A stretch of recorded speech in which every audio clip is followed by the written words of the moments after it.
Nous ne devons pas nous lancer à la recherche effrénée d'un conjoint, comme si tout dépendait de nos seuls efforts. Mais nous ne devons pas non plus rester passifs à attendre que notre conjoint nous tombe du ciel. En tant que chrétiens, une fois que nous avons décidé qu'il était temps de nous chercher un conjoint, nous devons commencer par prier. La première étape est de nous en remettre à la volonté de Dieu pour nos vies. Fais de l'Éternel tes délices, et il te donnera ce que ton cœur désire. Psaume 37, 4. Faire de l'Éternel nos délices signifie trouver notre plaisir en lui et lui faire confiance pour nous combler. Il mettra ses désirs en nous, ce qui implique, dans le cas de la recherche d'un conjoint, que nous désirerons trouver le type de personne qu'il veut pour nous et dont il sait qu'elle nous rendra heureux. Proverbe 3,6 nous dit « Reconnais-le dans toutes tes voies et il rendra tes sentiers droits ». Dans le cadre de la recherche d'un conjoint, cela signifie se soumettre à sa volonté souveraine et lui dire que quelle que soit sa décision, ce sera ce qu'il y aura de mieux pour nous.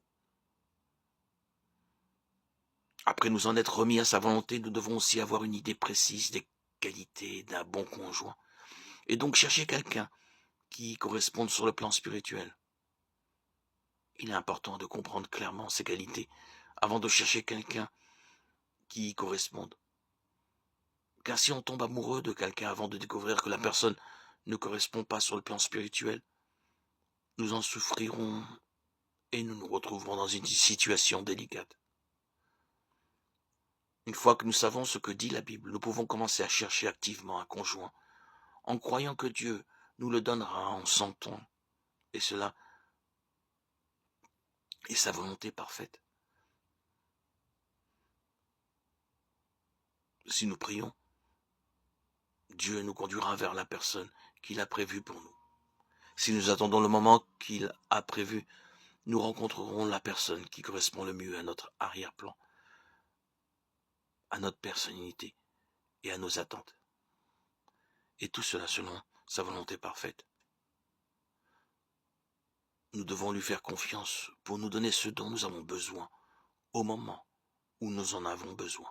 Proverbe 3, 5. Même si son temps n'est pas le nôtre, Dieu appelle aussi certaines personnes à ne même pas se marier du tout. 1 Corinthiens 7. Mais dans ce cas, il le leur montre clairement en leur enlevant tout désir de se marier. Le temps de Dieu est parfait si nous gardons la foi et la patience. Il accomplira ses promesses envers nous. Hébreux 6, 12.